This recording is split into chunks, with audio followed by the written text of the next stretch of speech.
Boa noite a todos. Hoje, 19 de julho de 2023, agora são 19 horas e 30 minutos.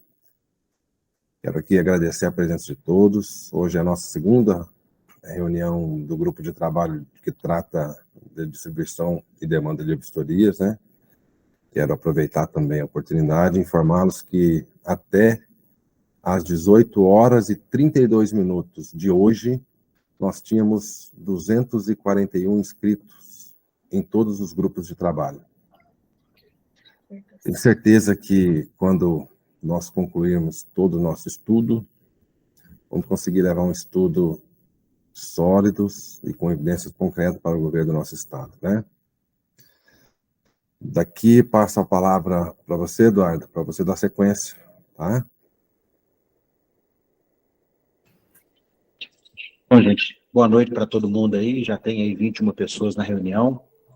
Agradecer mais uma vez a participação de todo mundo.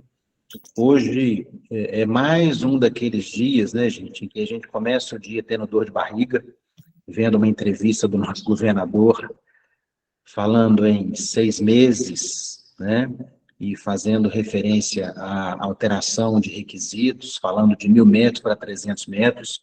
Isso me motivou a fazer um vídeo, né? Alguns de vocês talvez tenham assistido o vídeo que eu fiz, tentando interpretar um pouquinho aquilo que ele quis dizer, aquilo que ele disse, e isso, para mim, só reforça a importância do trabalho que nós estamos fazendo, né?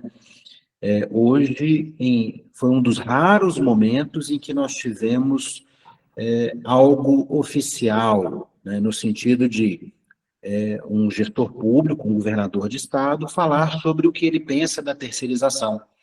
E as colocações dele, claro, traz preocupação, acho que a 100% dos empresários, mas também me trouxe uma grande reflexão, que não tem ainda clareza no que é necessário mudar. A fala do governador deixa muito claro isso, né? Tem ali um espectro de que pode ser que existam restrições ao credenciamento indevidas, quando ele faz referência a 1.000 metros para 300 metros quadrados, né? E aí eu acho que o trabalho dos grupos de trabalho aqui da Viveng terão um papel importantíssimo, que será mostrar ao governo aquilo que eles, então, pensarem em mudanças, qual é o impacto disso. E aí essa entrevista dele já nos sinalizou algumas coisas, né? Então, fazendo aí a correção daquilo que o governador disse, quando ele fala em reduzir de 1.000 metros para 300 metros, o que ele está efetivamente querendo dizer é reduzir a exigência de quantidade mínima de box. Então, por exemplo, em Uberlândia, terra do Júnior, não ser obrigatório um mínimo de 8 box, talvez 1, talvez 2, talvez 3. Então, bacana. Agora nós temos um elemento real, concreto, para que a gente possa se debruçar e fazer análise de prós e contra de uma decisão dessa, né? De justiça ou injustiça para aqueles que já estão nesse processo e que investiram para ter 8 boxes, né? E, claro, repito aqui o que eu disse no vídeo, a decisão é do governador, e toda e qualquer proposta que seja produto desse trabalho que estamos fazendo coletivamente, sem dúvida alguma, é para que o processo nasça o quanto antes possível, e não o contrário, né? Existem aí pessoas que talvez possam estar entendendo que quando nós estamos fazendo esse trabalho e que nós estamos preocupados com o nascimento do processo, de que isso talvez atardaria ou retardaria mais ainda o processo. Não, muito pelo contrário. Quando o governador fala em 6 meses, ele deixa muito claro de que é necessário estudar mais o assunto, é necessário ter mais domínio sobre o tema. E nós podemos abreviar isso, levando o nosso conhecimento, compartilhando a nossa experiência de uma forma organizada, sistematizada, gentil, educada. Então, eu tenho a absoluta convicção de que o produto desse nosso trabalho servirá para antecipar esta terceirização, e não o contrário, né? Então, hoje foi um dia difícil para mim, né? Acho que para o Júnior também, para o Zeca, para muitos de vocês, meu telefone parecia gremlin, né? Você estava falando com um, tinha mais dois, três, quatro querendo falar ao mesmo tempo, né? Mas é isso aí, faz parte, né? E me impressionou a quantidade de novas pessoas que se inscreveram nos grupos de trabalho no dia de hoje e a quantidade de novas pessoas que entraram também no fórum da Viveng. Já somos mais de 620 pessoas naquele fórum. Isto é muito bacana, é muito importante e mostra um forte sinalizador de que nós estamos, não, sem dúvida alguma, agradando a todos, nem Jesus Cristo, né, agradou a todos, né, mas estamos agradando pelo menos a uma parte das pessoas que estão preocupadas com o assunto e que compactuam de pensamentos, de opiniões e de convicções convergentes com aquilo que nós temos aqui neste fórum, gente. Então, eu reforço o meu agradecimento a todos, né, e a importância de este trabalho ser feito e de termos aí um produto com muita responsabilidade daquilo que nós apresentaremos ao Estado. Doni, Zeca, Djalma. Boa noite a todos. Também agradecer a participação de todos, né? O que o Eduardo disse aí é muito bem colocado. Todos estão participando e fazendo essa construção dessa documentação que a gente vai entregar ao departamento, né? Hoje eu participei bastante no grupo hoje, né? Algumas respostas. Acredito que foi o Richard hoje que colocou algumas perguntas, assim, como que seria, né, a distribuição de vistorias, se seria por número de box, né? O Júnior concluiu, nós não sabemos ainda essas informações, nós não temos essas informações, mas acredito que nós, juntos, conseguimos levar uma construção de um trabalho que nós estamos fazendo, né? Todos nós vamos apresentar o que for melhor para todos. Aqui nós não estamos pensando na Viveng, nós estamos pensando em todos, né? Quando a gente decidiu unir a Viveng a vocês, foi para que vocês também tivessem voz.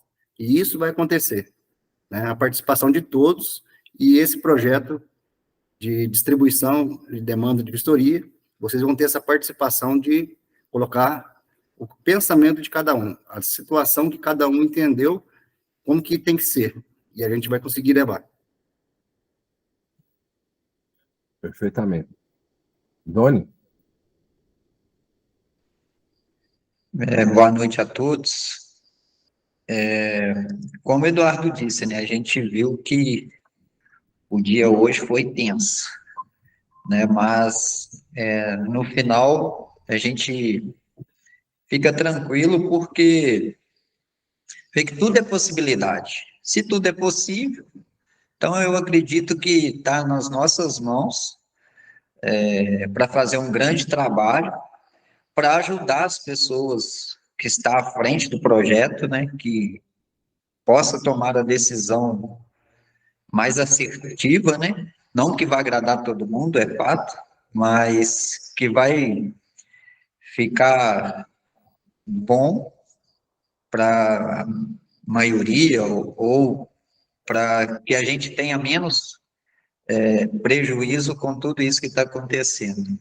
E quando a gente fala de demanda, né, que até então é por vistoriador, né, porque cada box um vistoriador, e aí a gente passa, né, com a possibilidade de ser por box, e o empresário vai tomar a decisão ali, com a quantidade de vistoria que ele está recebendo, para ver a quantidade de vistoriador que ele vai colocar. E aí a decisão fica nas mãos dele, né? Coisa que hoje ainda não está. Hoje ele é obrigado, a cidade de médio porte, começar com 4 vistoriador. Então, assim, vamos trabalhar com isso, como o Zeca disse, né? A união, né, de todos nós aí, para apresentar essa situação, né, para o secretário, para a secretária, a doutora Luísa, e para o Lucas, e ajudá-los, né? O que nós estamos fazendo é tentar ajudar a resolver uma situação, porque eu não vejo que é um problema, é uma situação. E é isso, né? Acho que estamos no caminho muito certo. Eu acho que o empresário, ele tem que ter a prerrogativa de fazer a gestão do seu negócio, né? Na minha visão, o negócio é dele, ele tem que fazer a gestão. Em cima, e falando, acrescentando o que você está dizendo, Doni, ele só vai conseguir fazer a gestão se ele tiver a liberdade de poder acrescentar, diminuir um historiador, 2, 3, na minha visão, né? Djalma? Boa noite a todos aí, pessoal. Obrigado pela participação aí. Complementando o que o Júnior falou e o que é o que tem acontecido, essa questão de quantidade de vistoriadores é complexo, porque para um vistoriador, 16 vistorias por dia, na prática aqui, é muito pouco. O vistoriador, na parte da manhã, consegue executar pelo menos umas 15 vistorias. E mais umas 20 na parte da tarde. Um único vistoriador. Entendeu? Então, assim, para a gente ter noção do que vai acontecer, esse sistema engessado vai complicar nossa decisão. Isso aí complica um pouco. Acho que conforme vai sentindo a demanda da situação, né? Porque só um historiador fazer 16 historias no dia, ele vai ficar boa parte do tempo ocioso também. Entendeu? E também ter só, vamos supor, 2 historiadores na empresa, aí se um terceiro precisar, tiver algum problema, se esse historiador tiver algum problema, não tiver ninguém para substituí-lo também, é outro problema que a gente vai ter. Sim. São visões diferentes que devem ser levadas em consideração, né, Eduardo? E, gente, pensando especificamente no tema de hoje, né, que é a questão da distribuição aí randômica e equitativa da demanda de vistorias. Na entrevista do governador hoje, quando ele fala, então, de ser enviado para a Assembleia Legislativa uma proposta sobre essa questão da vistoria, eu acho que há aí alguns aspectos que nós temos que estar muito atentos e, na oportunidade que nós estaremos com a secretária, a gente poder pontuar isso, e aí acho que vale o debate aqui para a gente poder pensar prós e contra, tanto da manutenção da distribuição equitativa, quanto da não manutenção dessa distribuição equitativa, né? E a preocupação que eu tenho, gente, de algo que sai do comando do governo, né, do governador, do secretariado, e vai para a Assembleia Legislativa, primeiro o que esta proposta conterá e se esta proposta tratará sobre esta questão, ou se ela tratará unicamente sobre preço, né? E um ponto sobre isso que hoje eu refleti muito verdadeiramente dizendo, e aí eu não sei como que o Estado vai lidar sobre isso, e nós temos que nos debruçar sobre isso, a vistoria, ela não é exigida somente quando da transferência de propriedade, ou seja, não estamos falando de uma única taxa de serviço do Estado que, em tese, então, precisaria ser reduzida para que o cidadão pague diretamente à empresa, se de fato for esta proposta que será enviada ao Legislativo. Há vários outros serviços que o cidadão consome do Estado, que ele paga uma taxa e que não é transferência de propriedade, né? No Estado de Minas Gerais, todo mundo aqui sabe que o primeiro emplacamento do veículo é objeto de vistoria, né? Uma atualização de cadastro de dados, correção de dados do veículo, é exigida uma vistoria, né? Ou seja, há inúmeras situações, circunstâncias em que a vistoria é exigida. E aí? Essa proposta ela vai tratar somente sobre transferência de propriedade? E as outras questões, como que ficam, né? E, uma vez indo para o Estado e havendo essa modificação no cenário, como que a gente consegue preservar para que, por exemplo, a Assembleia não entre no mérito de outras questões? E aí isso fica muito mais difícil depois de ser contornado, porque é muito mais simples uma alteração de um decreto do que a alteração de uma lei, né? A alteração de um decreto é um ato do governador. A alteração de uma lei é um debate na Assembleia Legislativa. Então, não sou contrário, tá? Quero deixar claro isso, mas são aspectos importantes de todo o colegiado aqui também se debruçar e pensar, né? Será que, de fato, uma eventual proposta ida para a Assembleia, ela teria que tratar sobre a ECV, ou ela teria que tratar unicamente sobre redução da taxa? Porque pensem junto aqui. Vamos falar só do caso da transferência de propriedade. Se hoje o cidadão paga 49 UFENGs ao Estado, dessas 49, 30 UFENGs serão destinadas para a ECV e para a TI, por que um projeto de lei tem que tratar sobre o valor que o cidadão pagará ao Estado e o valor que o cidadão pagará à empresa? Por que ele não pode tratar unicamente de redução, por exemplo, de 49 para 19? E aí o decreto estadual determina que o cidadão pagará a preço a título de preço público o valor de 26 UFENG para um e 4 UFENG para outra, ou seja, a definição da remuneração da empresa fica, então, a critério do governo via decreto e não da Assembleia Legislativa, né? Então, tem vários aspectos que estão aí permeando esse processo que nós podemos nos debruçar para fazer uma análise e aquilo que for o pensamento do colegiado, a gente então levar como proposta, né? Para que a gente ajude o Estado a enxergar os detalhes disso. Porque, mais uma vez, ao ouvir o governador, parece que só se fala em transferência de propriedade. E a vistoria veicular é muito mais do que isso, né? Há muito mais aspectos no entorno do que apenas a transferência de propriedade.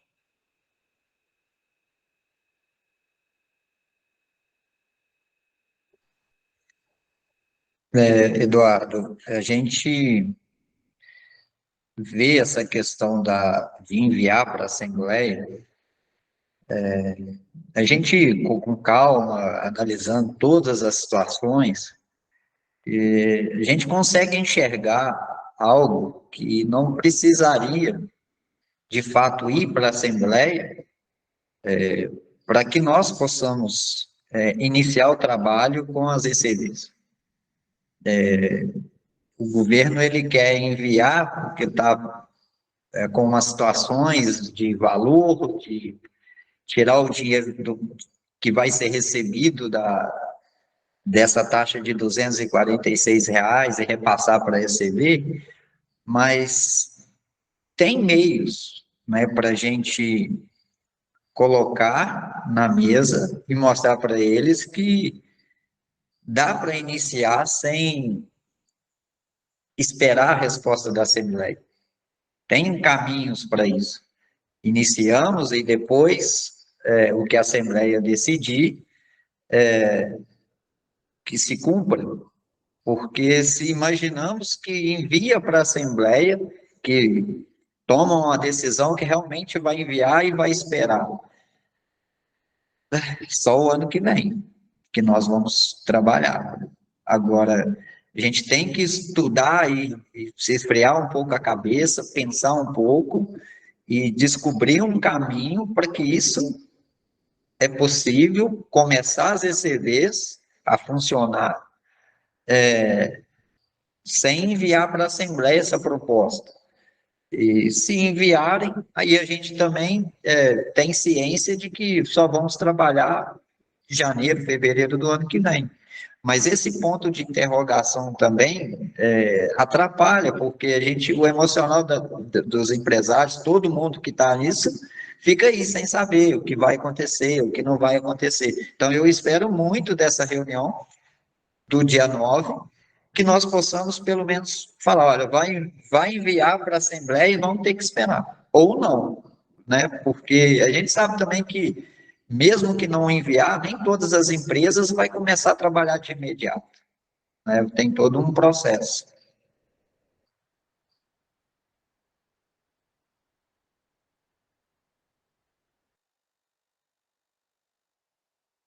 Eduardo? Então, Doni, eu tenho um pensamento, e aí considerando, né, até aquilo que nós temos de informação, se de fato a preocupação do governo para que ele não tenha obrigação de pagar, seja por uma questão de simplificação do trabalho da CEPLAG, existem outras alternativas. E por que eu digo isso? Se, de fato, o problema do Estado fosse caixa, fosse dinheiro para pagar as empresas, ele não estaria propondo, ou com o pensamento, né, porque não propôs ainda, né, vamos aí usar o tempo verbal correto, né, ele não estaria aí pretendendo, planejando enviar para a Assembleia uma proposta de redução da taxa de transferência de propriedade. Porque, ao fazer isso, ele está realmente tirando a remuneração dele para que possa, então, haver a remuneração das empresas, SCVs e TIs, sem aumentar o custo final para o cidadão, né?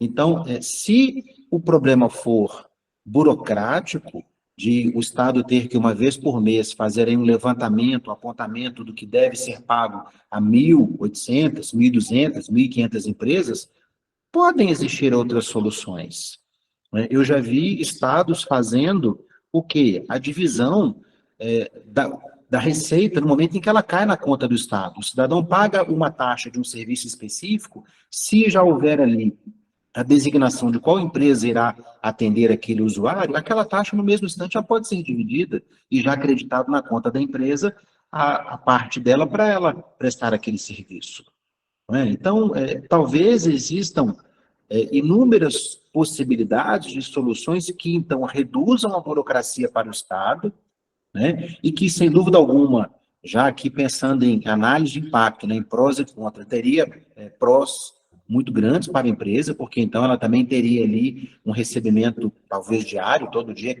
pinga na conta dela alguma coisa, né?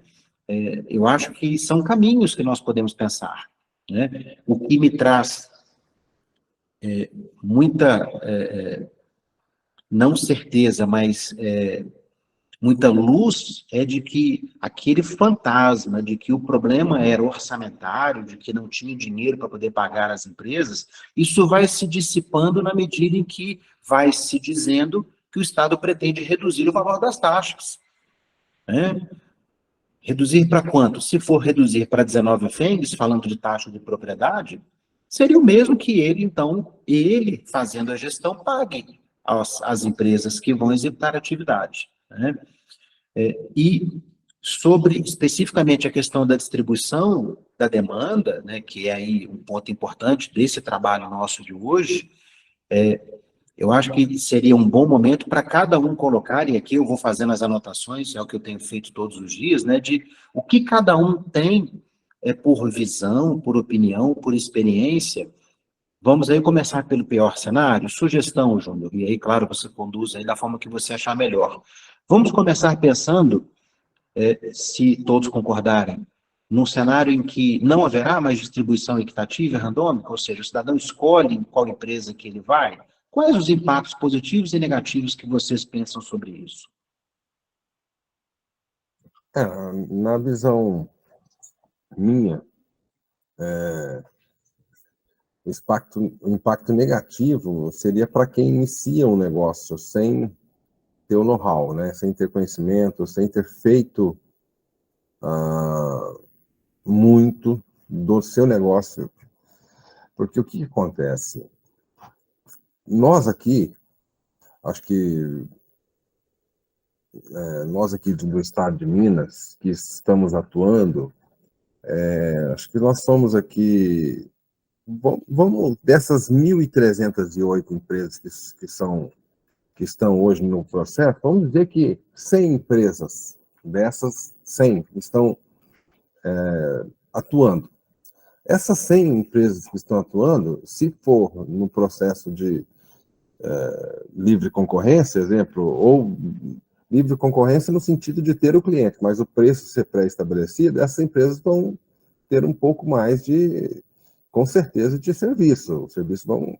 não há que se comparar uma empresa que nem a nossa, que de tantos anos de mercado, com uma empresa que está iniciando agora, a pessoa que vem de fora, tal. Para nós que estamos no mercado, seria muito bom. Falar, olha, vai ser distribuição, cada um vê onde é que você quer ir, vai ter que pagar X lá, como é...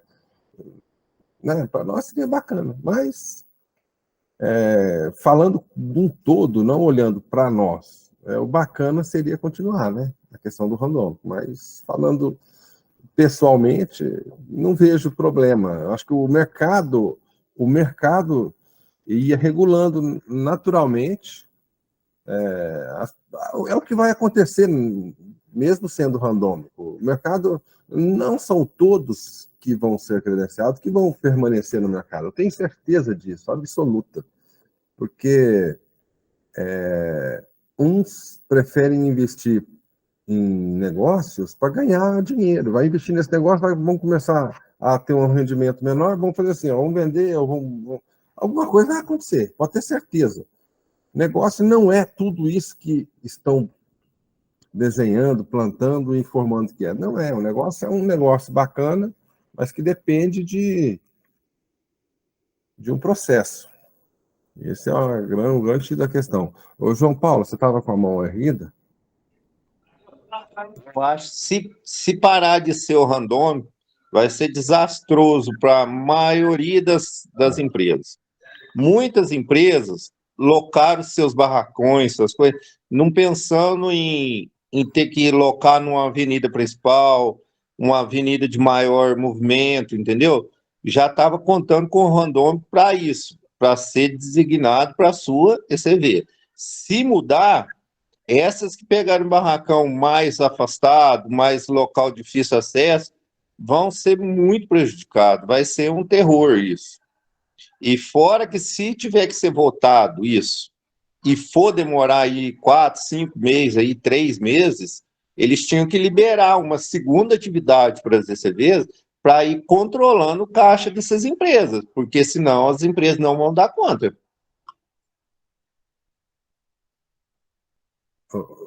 Adora?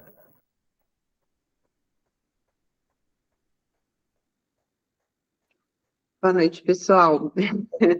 Eu estou aqui um pouco assustada. Eu acho que se não for randômico, a gente vai ter que investir pesado no marketing, porque a concorrência vai ser bastante predatória, eu acho. E eu concordo com o João Paulo, que quem tem um galpão em lugares muito afastados vão ser prejudicados, com certeza. Eduardo, eu queria te fazer uma pergunta. Eu quero te fazer uma pergunta, o seguinte. No dia 9, na reunião com o governador, ele já vai ter enviado para a Assembleia a proposta, o projeto? Dora, a agenda do dia 9 não é com o governador, tá? É com a secretária Luísa Barreto e com o Lucas Vilas Boas, que é o chefe da Coordenadoria Estadual de Gestão de Trânsito. Tá, Nós mas não ele... sabemos... Perdão. Nós não não sabemos. Não, é isso mesmo que eu ia perguntar, se já teria mandado o projeto, entendeu? Pelo que eles estão falando, vai mandar na primeira semana de agosto. Nós não sabemos se, antes dessa nossa reunião, se já será enviada uma proposta para a Assembleia Legislativa, né? Torcemos que não, né, para que dê tempo de eles nos ouvirem e conhecerem o produto do nosso trabalho, né? Mas, independente disso, Dora, e eu acompanho processos legislativos há muitos anos, é muito comum ser submetido para a Assembleia e para o Congresso Nacional, por exemplo, uma proposta legislativa e depois, né, o próprio demandante, ou seja, o próprio governo, pedir a retirada do projeto e substituir por outro, se ele tiver a convicção de que aquela não é a melhor proposta, né? Então, independente de eles terem mandado ou não, até que a gente tenha a oportunidade de ter essa agenda, vai ser muito importante esse nosso trabalho, porque eu particularmente creio que não terá sido enviado nada, né? Porque a primeira semana da Assembleia Legislativa é uma semana morta, né? Se a gente olhar o calendário, eles vão voltar dia 1, dia 2, mas se você entrar no site da Assembleia, não tem nem agenda de comissões nem nada para a primeira semana. Então, mas enfim, né? vamos seguir, penso eu, né, o trabalho que nós estamos fazendo, porque ele poderá ter um bom impacto na análise que o governo venha fazer de eventuais mudanças. Esse trabalho que a gente está fazendo vai ser encaminhado também para os deputados, porque eu acho que eles precisam também ser sensibilizados, até porque para eles terem uma noção de analisar se o projeto do governo vai ser o ideal ou não, entendeu? Dora, eu tenho uma visão particular sobre isso, tá? E aí é a minha opinião pessoal. Dentro de uma Casa das Leis, dentro de uma Assembleia Legislativa, nós não temos ali apenas deputados que apoiam o governo. Nós temos deputados que são oposição ao governo. E a gente nunca sabe como que, por exemplo, a oposição se comportará com um trabalho desse. Né? Quando, às vezes, a gente acha que a gente está marcando um gol, né, movimentando, por exemplo, um deputado da oposição ao governo, e, às vezes, o que nós estamos verdadeiramente fazendo é municiando aquela pessoa de informação para que ele faça o contrário, para que ele combata o processo. Né? Nós já vimos o governo Zema ter derrotas expressivas na Assembleia Legislativa, não apenas no mandato anterior, mas neste mandato. Né? Quem acompanha aí, né, o que acontece na Assembleia Legislativa, a gente vê que a vida do governador não é fácil. E, infelizmente, hoje, o Partido Novo não tem nenhum deputado estadual eleito. Nenhum. Zero. Então, não é simples o trato com a Assembleia. Né? Não é sorrisos e apertos de mão que nos garantem a ação deles em prol do mercado, sabe? Eu, durante muitos anos, convivi muito perto, dentro do Congresso Nacional e Senado Federal, e eu vi na minha frente acontecerem coisas que você assusta. Vi um deputado, um senador apertar a mão, dizendo, estamos juntos, e na hora que ele vai votar, ele vota ao contrário. Ele vai para a tribuna e senta o pau. Né? E você fala, meu Deus, usou o que eu disse, interpretando de uma forma completamente distorcida. Não é simples o trato com a classe política. Né? É importante ter um bom relacionamento com a Assembleia se o governo enviar uma proposta para lá? Claro que é, sem dúvida alguma. E aí é louvável o trabalho daqueles que se dedicam a isso. Né? Claro, sem dúvida alguma. Eu, particularmente, eu tenho essa reserva de se mover peças do tabuleiro que a gente sabe que são oposição ao governo. Até este momento, você é a primeira pessoa que traz aqui esta sugestão de, eventualmente, levar o produto final desse trabalho para a classe política, que não o executivo, que não o governo. Né?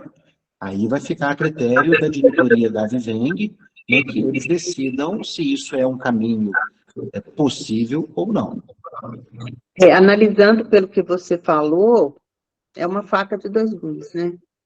Então, e também a gente pode, nesse momento, melindrar um trabalho todo que foi feito, bem feito, e colocá-lo abaixo por bobagem. Eu acho que, assim, a sensibilização tem que ser mesmo com a secretária, com o chefe, para que eles levem para o governador e a gente consiga, né, um mínimo de assim, reduzir o tempo, né, de início das nossas atividades. Porque começar janeiro e fevereiro do ano que vem, aí vai ser custoso. Esse, Dora, é o grande ponto, eu acho que para todos nós, né? É a gente trazer segurança para o Estado para que ele não espere 6 meses. Nós não podemos esperar 6 meses para que eles aprendam sobre o assunto. Então, vamos nós colocar isso numa pílula, num comprimido e botar a garganta abaixo para eles engolirem. Né? Vamos passar por osmose para eles esse conhecimento para que eles possam tomar decisões sérias, pautadas no que é o mundo real, né? Mas célere também. Né? 6 meses para isso, gente. 6 meses vira um ano. não é? Outras prioridades surgem. Eu estava recordando, hoje é quarta-feira, né? Eu estava recordando, segunda-feira, Zema foi eleito em 2018, né? Assumiu o mandato. No ano seguinte, quando a gente achava quando ele assumiu o governo, em 2018, quando a gente achava que, de fato, teria possibilidade da gente tratar sobre a vistoria, rompe a barragem de Brumadinho. Minas Gerais passou um ano inteiro falando sobre isso. Aí, quando a poeira assentou, no ano seguinte, Covid, pandemia. Deus que me livre e guarde. Mas o que pode acontecer nesse meio do caminho? Verdade. E que não está no controle de ninguém, sabe? Nós vivemos isso no nosso estado há 4 anos atrás, rompendo uma barragem. O estado parou. Né? Então, é justo com todos nós, é justo com o empresariado, por uma questão de aprendizado, de estudo, falar em 6 meses? Não, não é justo, não é justo.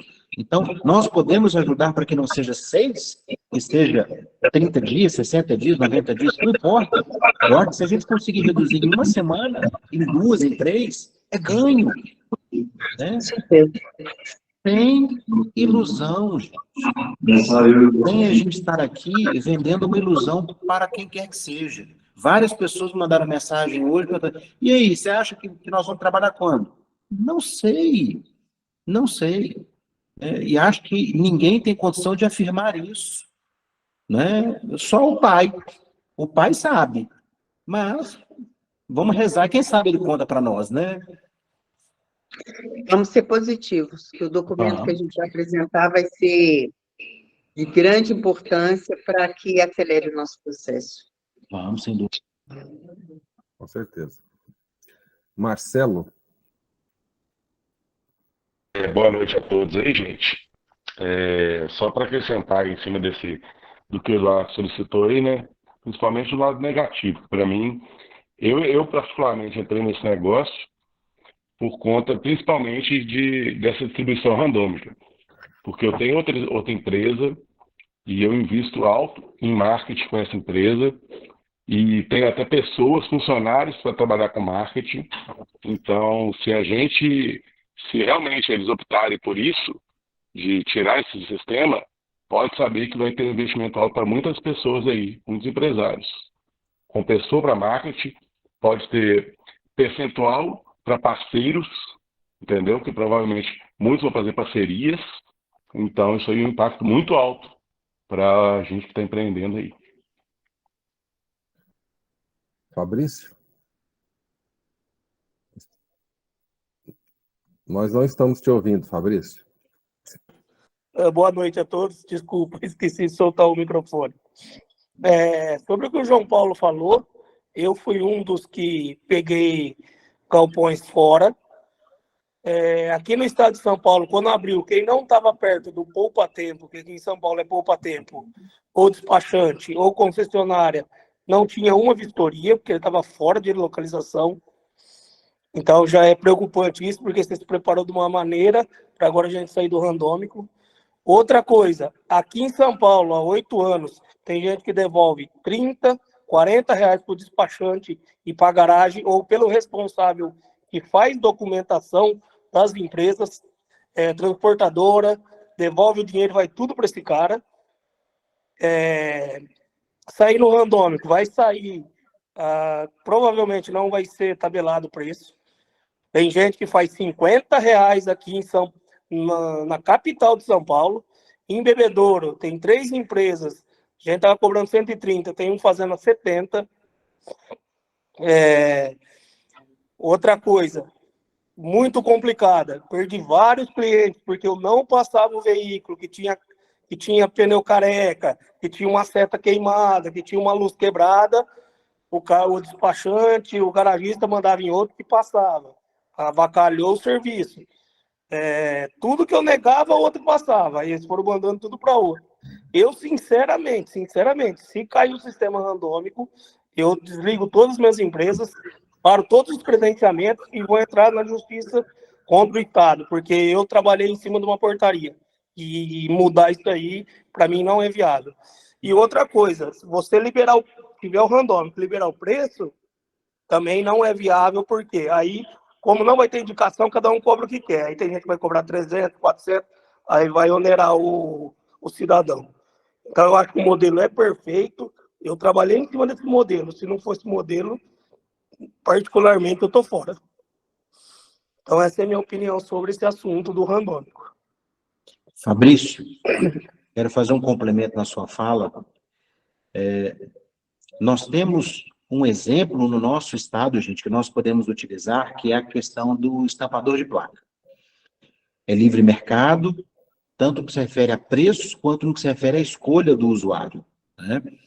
Em Belo Horizonte, você compra um par de placa a R$90, porque tem muitas empresas credenciadas, e em muitas outras cidades, inclusive na cidade do nosso governador, Araxá, você não compra um par de placas pagando menos do que R$380. Por quê? Foi feito um cartel.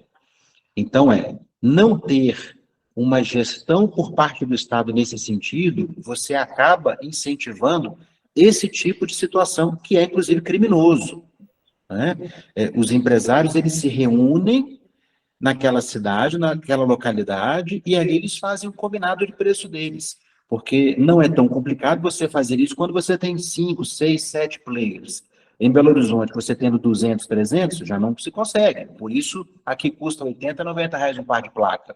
E, além disso, Fabrício, você fez uma colocação que talvez seja o principal aspecto para a manutenção da distribuição equitativa e para o preço fixo, pré-determinado pelo Estado, que é o risco de corrupção, de quebra da imparcialidade, de quebra da segurança do processo da vistoria.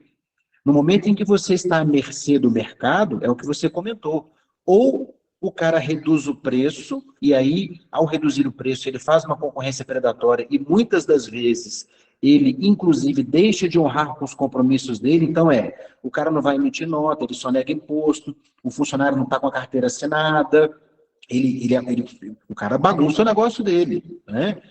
E começa a aprovar qualquer coisa, porque o cara está preocupado com o aluguel que ele tem que pagar, o cara está preocupado com o mercado que ele tem que fazer para a família dele, ele vai vender o serviço a qualquer preço, ele vai literalmente rodar a bolsinha dele e o que vier veio, né? Fabrício tem muita propriedade para falar, gente, por causa do mercado de São Paulo. Ele respira esse mercado há quantos anos, Fabrício? Diga para nós aí. Como empresário há 8 anos, como vistoriador desde 2008. Pois é. Então, gente, ele conhece a realidade de um estado em que é livre mercado. Ele sofre, ele sente essas dores há muitos anos, ele sabe o que é isso. Ele sabe como é que o mercado se comporta, como você bem colocou, né, Fabrício? Né? Os atravessadores, um quer 20, outro quer 30. A condição para você fazer vistoria é você aprovar, porque senão aquele cara não quer mais você dentro da loja dele, ele vai preferir o outro que deixa passar tudo, né? E muitas das vezes o empresário literalmente queima o credenciamento dele, ele aposta na inércia do Estado em não fiscalizar, e quando fiscaliza abrir o PA, o que ele faz, Fabrício? Dá baixa no CNPJ e abre outro no nome de outro no mesmo endereço. Né? Bem isso. Eu ainda continuo. Aqui a gente não reprova, né? Porque se reprovar, aí você arruma um rolo enorme com o cidadão. Então você tem que falar: esse carro não está em condições, você vai procurar outro que passa. Aqui, infelizmente, é assim. Desse jeitinho, com esse sistema aqui. E vai em outro, todo mundo passa. Aí eu sou queimado na cidade, porque eu sou ruim que não passei. O cara que passou é o bom. O que fez do errado é o bom. Então é muito complicado trabalhar nesse mercado, é insustentável. Eu não parei porque eu dependo disso aqui, né? Eu vivo isso hoje. Eu não parei, mas esse sistema para mim não funciona em nada. Só prejudica a qualidade da vistoria. E o Detran não tem como, ele não consegue fiscalizar. Então tem tanto carro irregular rodando que eu mesmo já não quis passar, outro passou, chassi, motor, e o Detran veio e me fechou por causa de uma maçaneta e de um vidro e de um espelho de deficiente. Eu fiquei 6 meses fechado. E o cara que passa a torta direita, tudo que ele quer, está funcionando desde o começo. é muito complicado. Sérgio?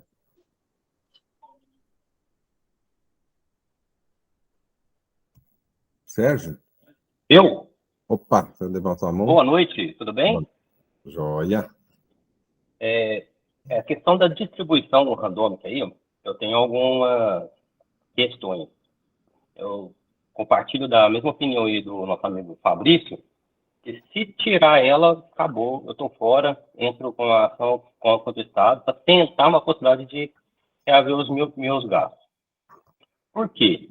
Eu fiz todo um projeto, calculei os meus gastos em cima da distribuição randômica. Eu acho que ela é o pilar central dessa portaria. Tirando ela, nós perdemos o princípio da impessoalidade.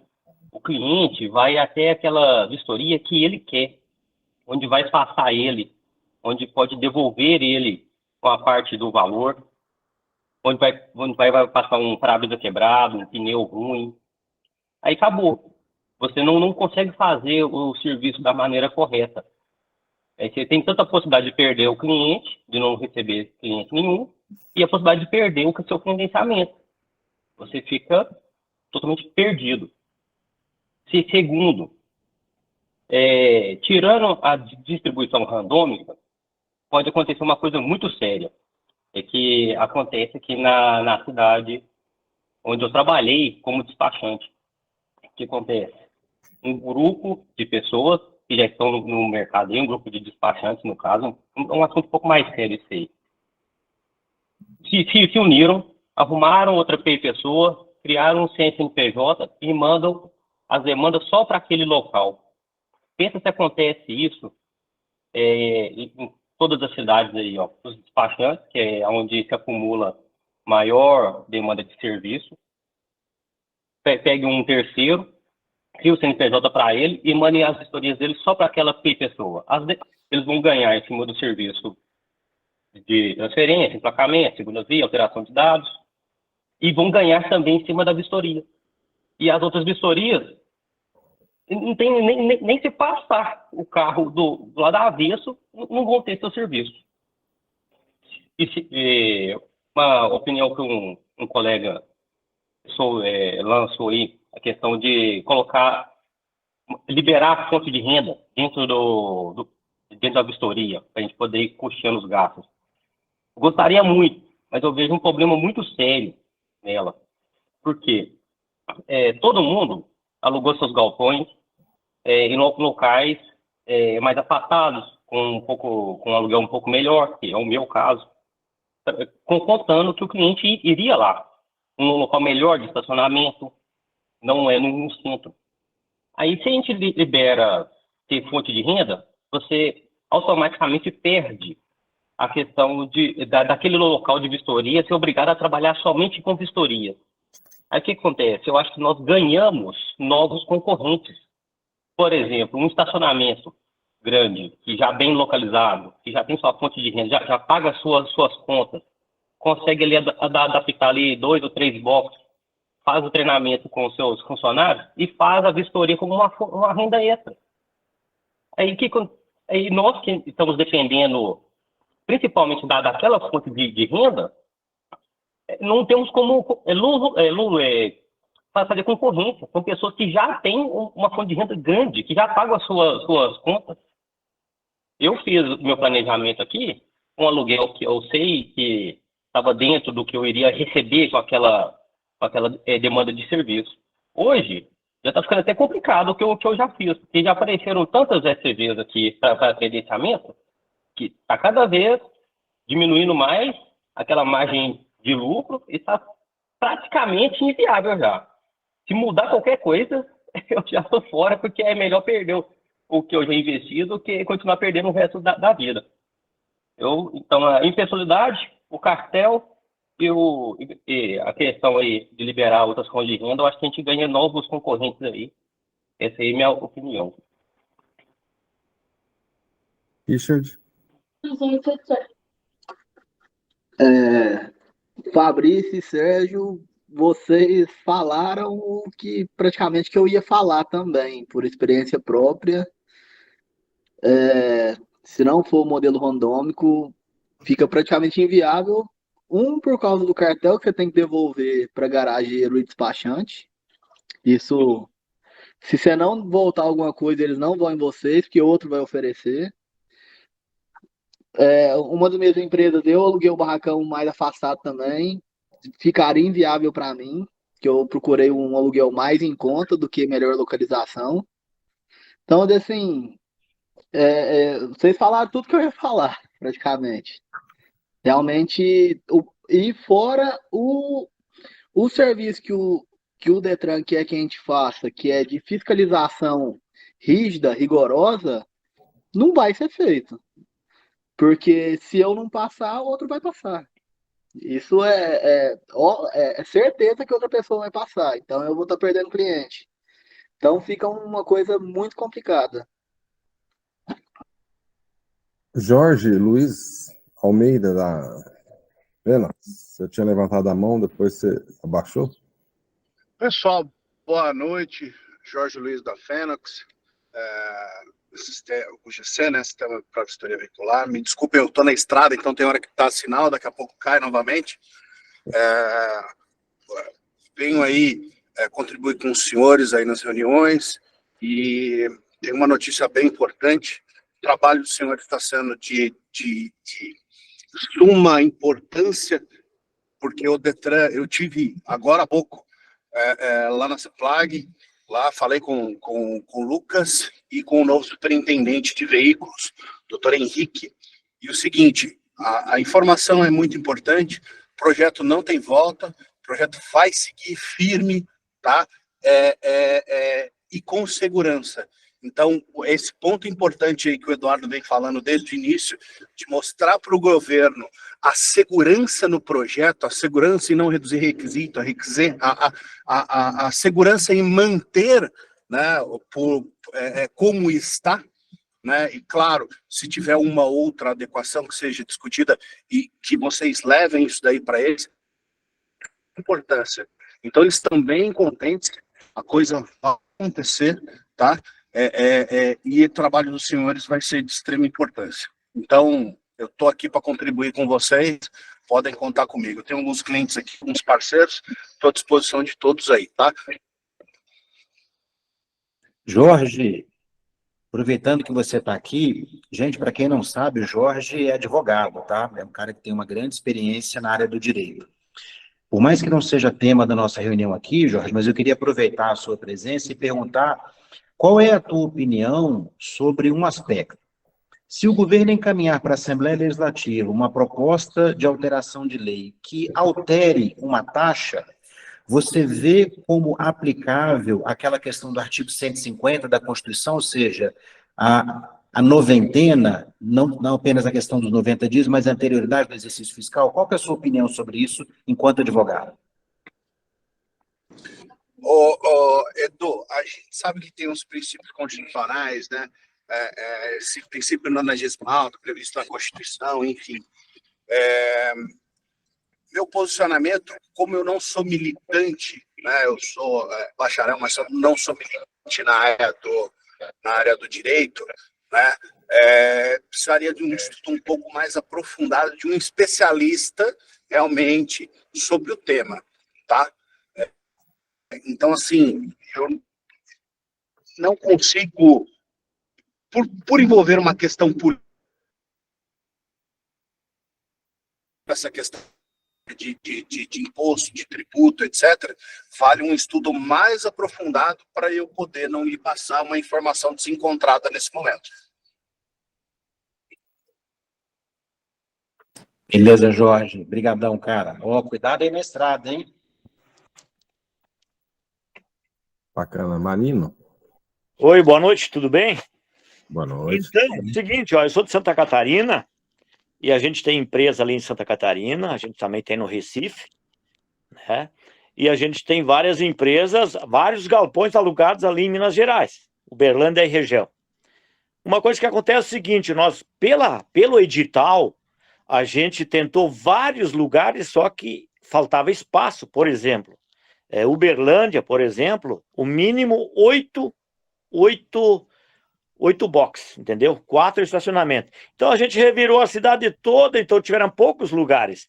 E como o edital exigia essa quantidade de box, a gente pegou um lugar que fosse aprovado o tamanho. E o aluguel foi muito mais alto do que em lugares pequenos, entendeu? Então agora, por exemplo, mudar o edital fica muito injusto para as pessoas. Por exemplo, tu pegou um galpão grande para você se adequar àquele edital e agora mudar na metade. Nós estamos pagando aluguel desde dezembro em 3 galpões já, desde dezembro de 22. Agora na metade vai mudar? Aí vamos ter que entrar na justiça e cancelar tudo, né? Então eu acho isso um absurdo, sabe? Ao randômico, tem que manter o randômico, senão não vai funcionar. Por exemplo, nós temos algumas experiências aqui na região de Santa Catarina, Chapecó. Por exemplo, os caras estão fazendo vistoria por R$60. Então agora, em cidades pequenas, o pessoal de Unital. E agora uma sacanagem muito grande com o despachante. Então tem que ser randômico. Esse negócio de mudar na metade, por exemplo, não tem o edital, foi lançado ano passado. Setembro, outubro. Então, agora, um ano depois, não é meio ano. O Zema falou meio ano, né? Meio ano já passou, mais de meio ano que eles estão esperando. Agora vai esperar mais meio ano? Então tem coisa assim que é difícil, né? É difícil. Então a gente espera que continue, a gente é parceiro, nós vamos investir em Minas, vamos trabalhar. Agora acho que o pessoal que está mais junto, tem o meu sócio que é advogado, a gente vai ver essa parte ali, eu acho que tem que ver, né? Pô, mudar na metade do edital. O edital foi lançado. Todo mundo, você se adaptou ao edital, entende? Por exemplo, o galpão, tinha galpão, podia ter alugado por 5, 6 mil. Não, mas não, faltava espaço. Então, um galpão de 15 mil, 17 mil. E agora, como é que fica isso aí? Entendeu? Esse é o meu posicionamento, essa é a minha colocação e eu gostaria de ser entendido. Não sei o que os colegas, amigos pensam a esse respeito. Fala aí, Sérgio. Muito obrigado pela participação. João Paulo? Vai acabar acontecendo que, se acabar o randômico, a gente vai ter que fazer um credenciamento de um despachante, de montar um despachante, alguma coisa assim, para ver se consegue pegar as vistorias, porque se largar do jeito que está, os despachantes vai ficar na mão deles.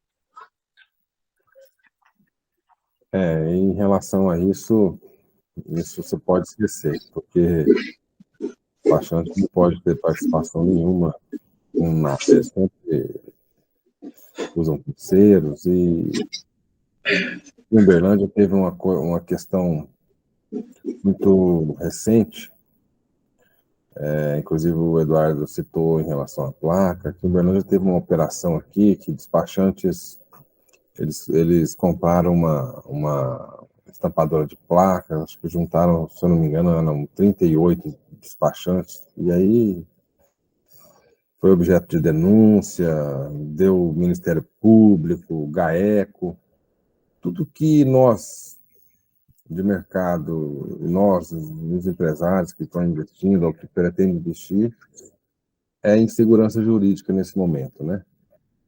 Então, vale a pena a gente pensar direitinho, até no que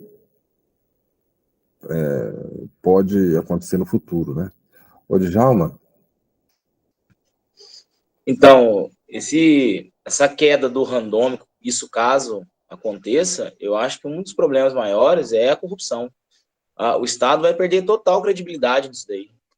Porque é o que a gente passa aqui, a gente já trabalha com vistoria e é o que os colegas falaram aí, a gente que nós faz uma vistoria criteriosa, que trabalha em cima mesmo, e tem colega aqui que, infelizmente, o cara passa tudo, entendeu?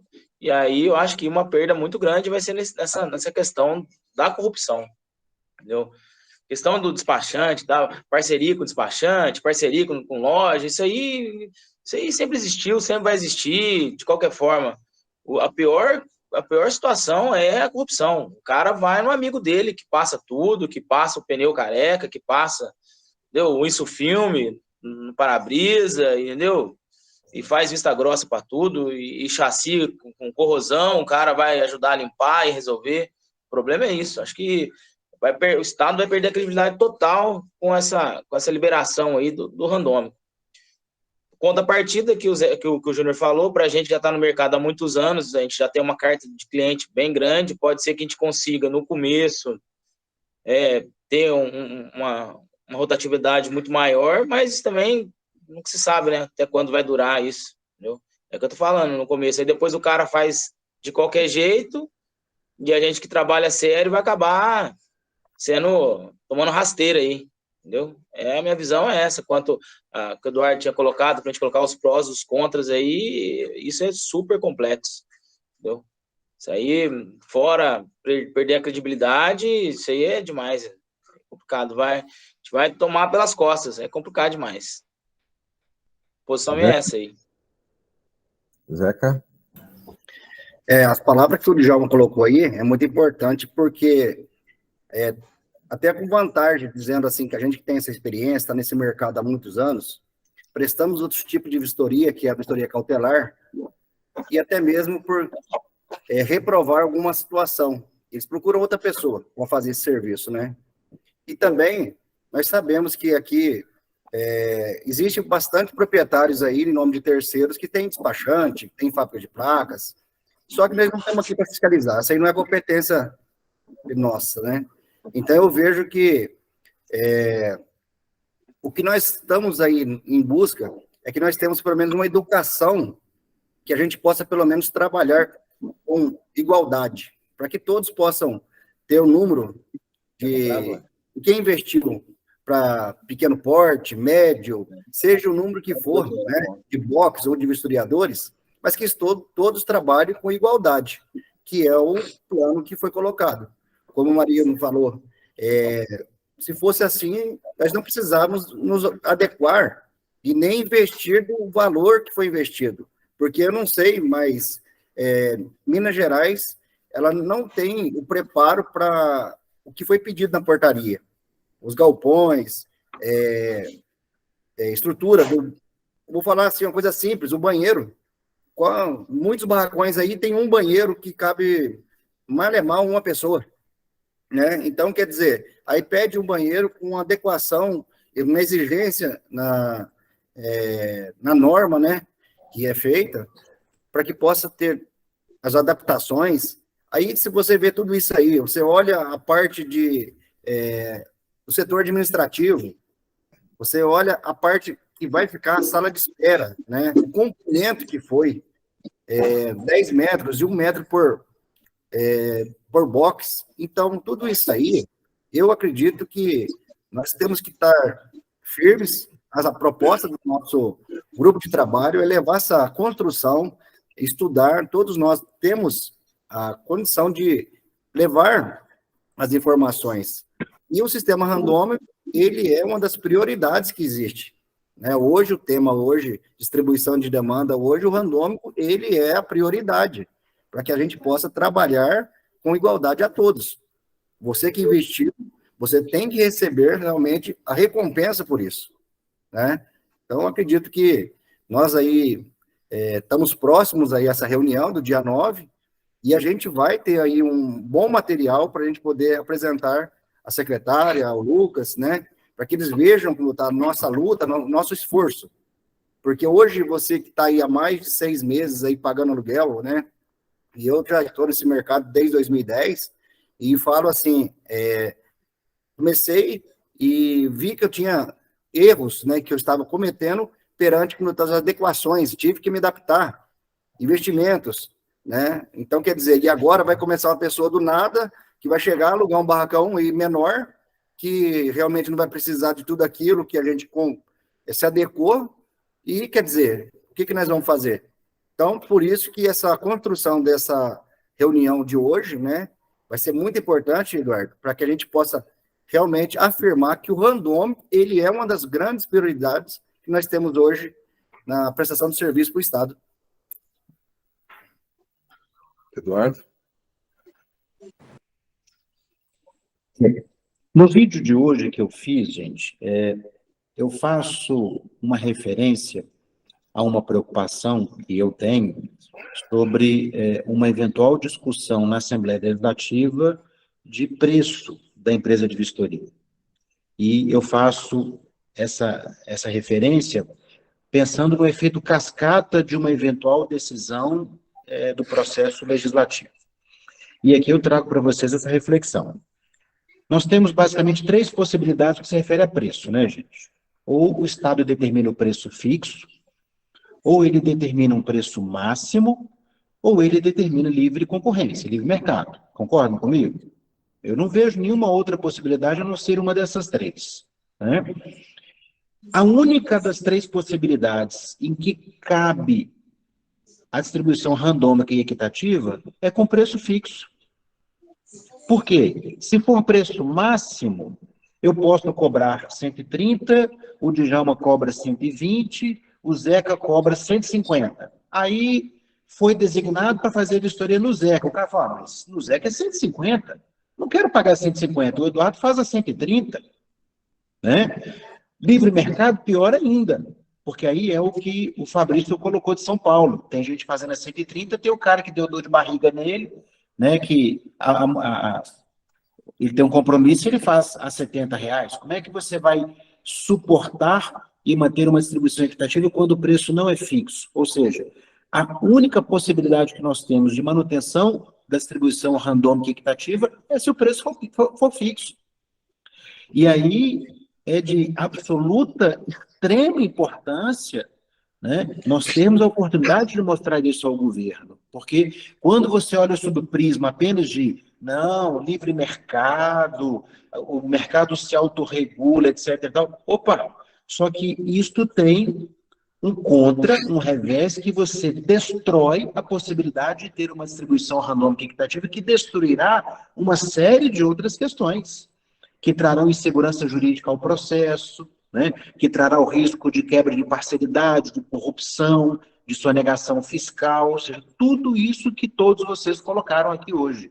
Então, eu acho que é consenso nosso aqui de que, primeiro, não é possível desmanchar a questão da distribuição randômica e equitativa, ou seja, aleatória e equitativa. E que, para isso, se sustente, isso só é possível se nós tivermos preço fixo.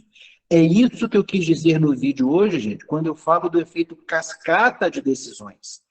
E isso que nós temos que mostrar ao governo.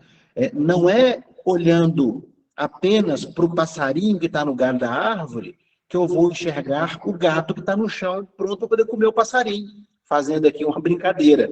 Né? Você tem que enxergar o gato, porque senão nem passarinho vai ter. Você vai ver só as penuginhas dele voando daqui a pouco. Né? O Fabrício gosta das minhas palhaçadas, né, Fabrício? É brincar uma coisa super séria, né, gente? Mas é tentar trazer um pouco de leveza para um assunto tão sério, tão denso, né? Só para falar aí, porque na fala do governador hoje, ele diz que vai ter, diminuindo os requisitos, né? A pessoa pode escolher qual empresa ele vá, né? Vai na empresa mais próxima, tal. Então, assim, ele deixou no ar uma coisa que pode ser que mude, né? Então, assim, é complexo. Ô, Doni. Djalma, se prevalecer o pensamento dele nisso, acabou distribuição randômica equitativa, acabou imparcialidade, acabou segurança jurídica, acabou. Isso sem falar na lei de licitações, na 14133, que está previsto lá a obrigatoriedade de uma distribuição equitativa entre os credenciados, ou seja, teremos o risco, inclusive, de ilegalidade no processo de credenciamento. Né? E aí sai da mão do governo um projeto de lei, chega na mão da Assembleia, e aí? Aí entra o Ministério Público e acontece tudo de novo, que aconteceu todas as outras vezes. Aí o edital não vai valer nada, né? Porque a gente se adaptou ao edital, que é preço fixo, que é randômica, que é espaço, ele até citou, né? Em vez de 1.000 metros, precisa de 300 metros. E é injusto, porra, nós estamos pagando há 6, 7 meses aluguel para tal espaço, e agora o cara entra ali, pega 200, 300 metros e faz outro galpão. Entende? Então não é justo isso. Eu acho que isso tem que ser levado para a Assembleia, entende? Tudo que a gente está falando é muito importante e ser levado com clareza, com objetividade, para o pessoal entender, para os deputados da Assembleia entender isso aí, né? Isso é importante. Eu acho que primeiro a gente tem que levar o governador dele, entender depois e esperar que, se ele for enviar alguma coisa para a Assembleia, que ele envie alguma coisa pautada na realidade, né? O Doni? Então, o governador, ele fala, mas o Eduardo até contou uma opinião dele, e no final ele diz que quem está cuidando dessa questão do credenciamento é a doutora Luísa. Então, assim, opinião pessoal, a gente, lógico, ele tem autoridade para ligar, dar um telefonema e falar, olha, faz dessa forma.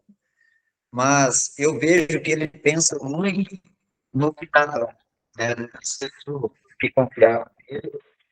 Então, assim, se ele pensa nas pessoas, ele quer segurança para as pessoas. E nesse ponto de segurança, todos nós concordamos que o randômico vai trazer segurança para as pessoas. E da forma que está a portaria hoje, o cidadão ele vai até uma ECV, ele não está indo em um local que o telhado está quebrado, que chove, que se estiver chovendo molha o pé todo, que é a realidade que o cidadão enfrenta hoje.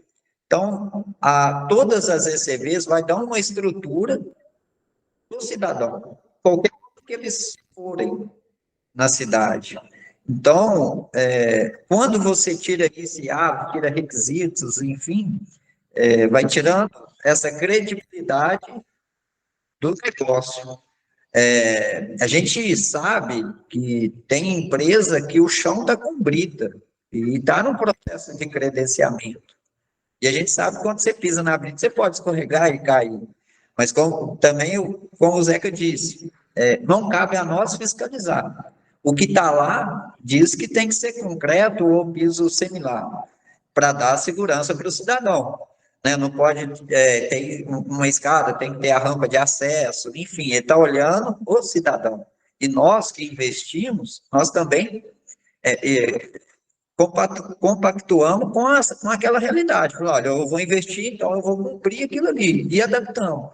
E agora simplesmente vou mudar a portaria, que você pode ir em qualquer lugar fazer a vistoria. Não é justo para ninguém. E eu tenho certeza que essas informações, esse estudo, de uma certa forma, vai chegar até ele e ele vai sensibilizar. Se ele está preocupado com o cidadão, é o empresário que investiu milhões no Estado.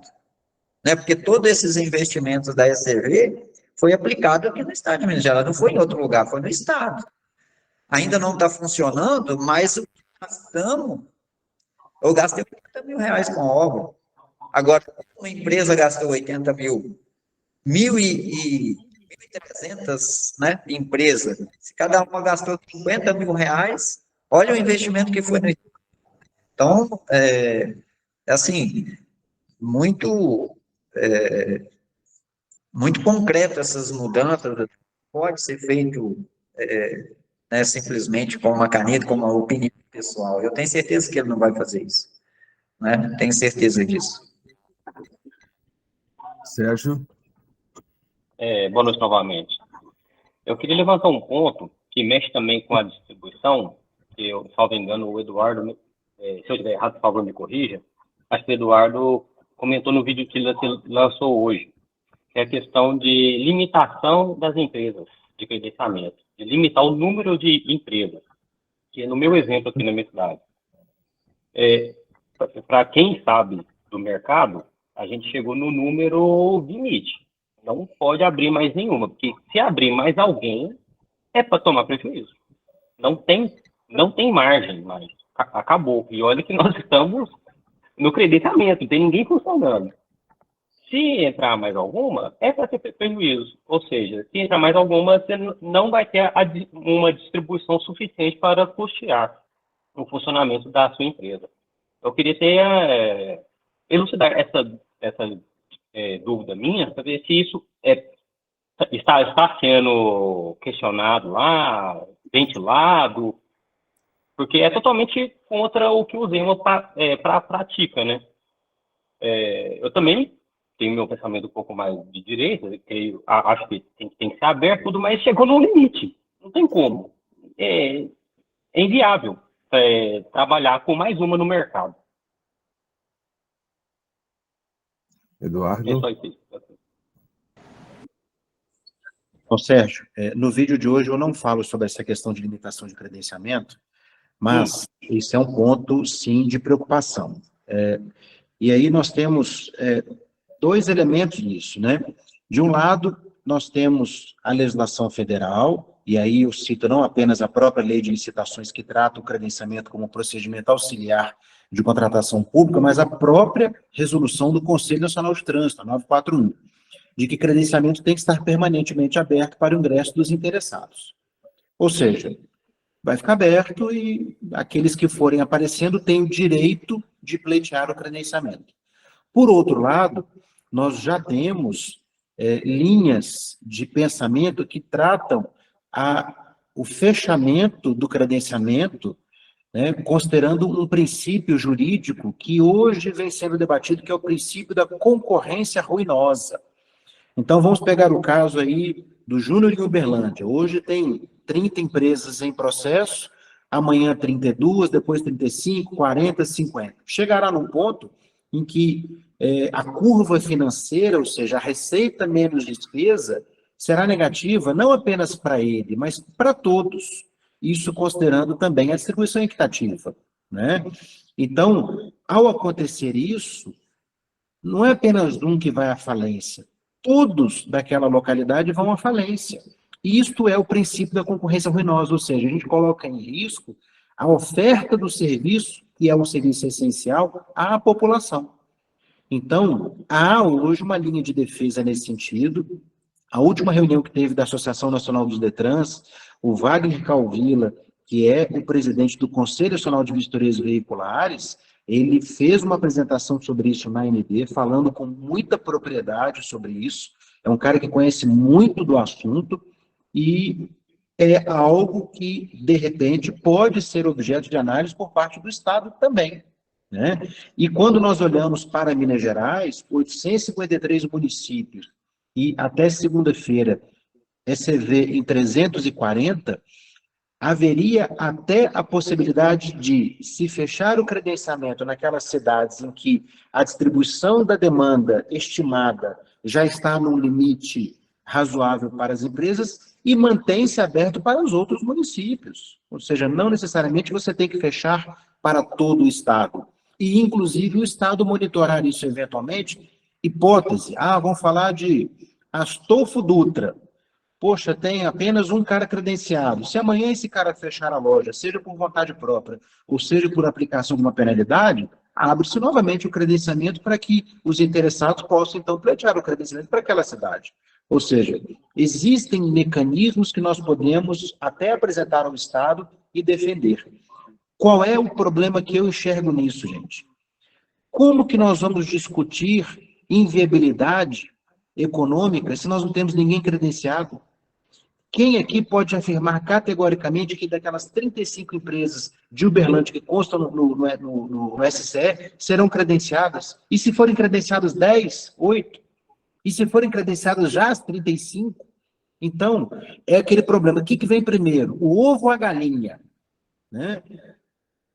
Tem que nascer, fazendo uma brincadeira de novo, o pinto tem que nascer, a gente tem que sair de dentro do ovo, para a gente poder falar assim, opa, tem muito pinto nessa mesa aqui, não dá para ter isso tudo, né? O gavião vai ter que comer uma meia dúzia desses pintinhos aqui, sabe assim? Então, é preciso a gente ter a vistoria acontecendo, na minha opinião pessoal, tá?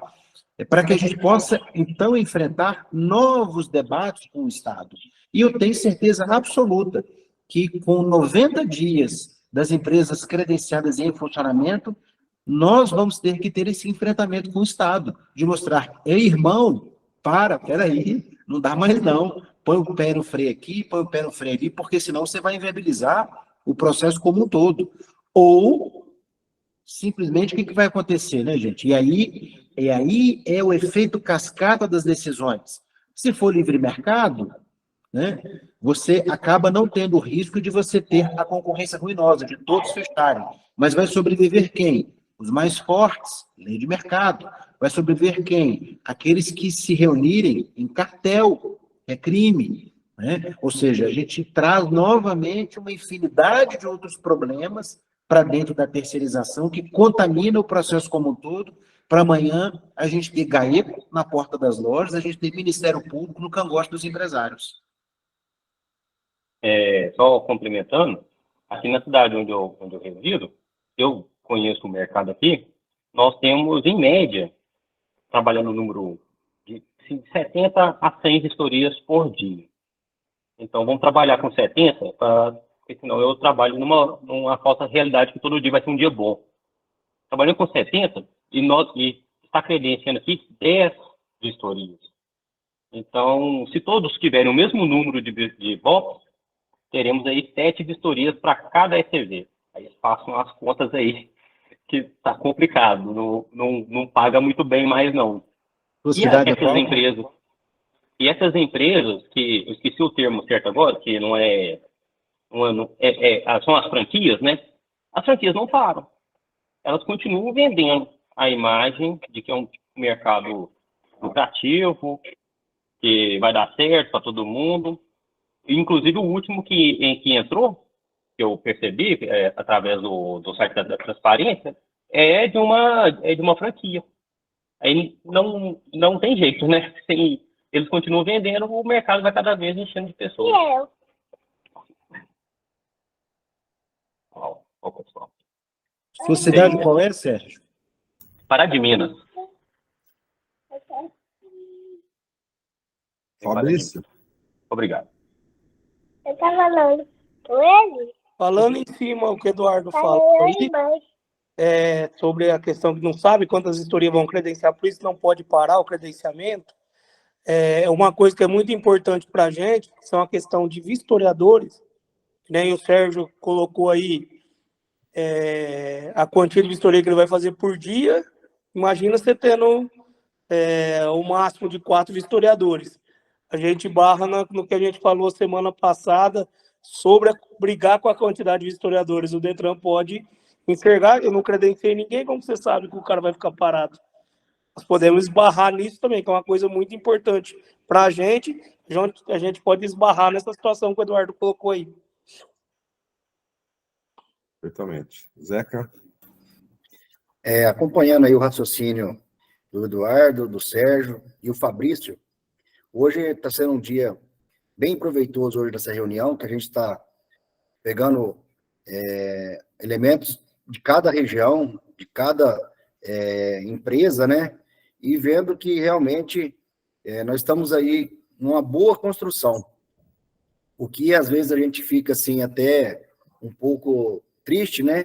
De pessoas que estão abrindo o ECV em lugares que realmente não vão ter sucesso, né? Eu fico até deparado porque a região nossa do sul de Minas é uma região de cidade pequena, e a gente faz um estudo de viabilidade, a gente busca as informações do número de frotas, né? Uma Ciretran, que faz aí uma transferência mês de 90 a 100 vistorias mês, né? Você chega lá, tem 2 empresas, né? Aí você acaba, vamos dizer assim, ficando até triste de ver a falta do conhecimento ou o que está acontecendo que realmente o que vai acontecer, né? Não, como diz o Eduardo, não vai nascer. Mas a gente não está aqui também para isso. A gente queria orientar, pelo menos, né? A Viveng, ela está aí realmente para mostrar que a união de todos nós é para que possa fazer essa diferença em termos de distribuição, de demanda, né? Esse estudo de viabilidade. E aí é onde que vem a questão de mudar o processo, de mudar o que foi dito, né, em questão do número de blocos, estrutura, e eu acredito que a gente aí vai ter uma boa representação por todos aí, né? A Viveng vai representar a fala de cada um de maneira que acredito no sucesso, né? Que isso aí é algo que a gente está em busca, né? E o credenciamento realmente é o que a gente luta, e acredito que nós vamos ter esse resultado. né? Agora, o prazo, infelizmente, nós não temos, mas as boas que eu acredito na reunião do dia 9, depois disso aí, a gente vai poder, eu acho que, ter outras reuniões, né, que a gente vai dar uma continuidade e acredito que a gente vai resolver da melhor maneira possível, né? Pessoal, só falando aqui, assim, um é do Santa Catarina, né? Eu estou em São Paulo, eu tenho história no Goiás e eu corroboro. Realmente, tudo que acontece com eles lá acontece no Goiás também. É, é bem complicado. Se não for o modelo randômico, vai ser bem difícil de trabalhar. Gente, e complementando uma fala anterior que eu tive aqui, que então pensando nos 3 cenários, né, preço fixo, preço máximo e livre concorrência. Mesmo com preço fixo, gente, com preço pré-estabelecido pelo Estado, nós temos também o risco de não ter distribuição equitativa, né?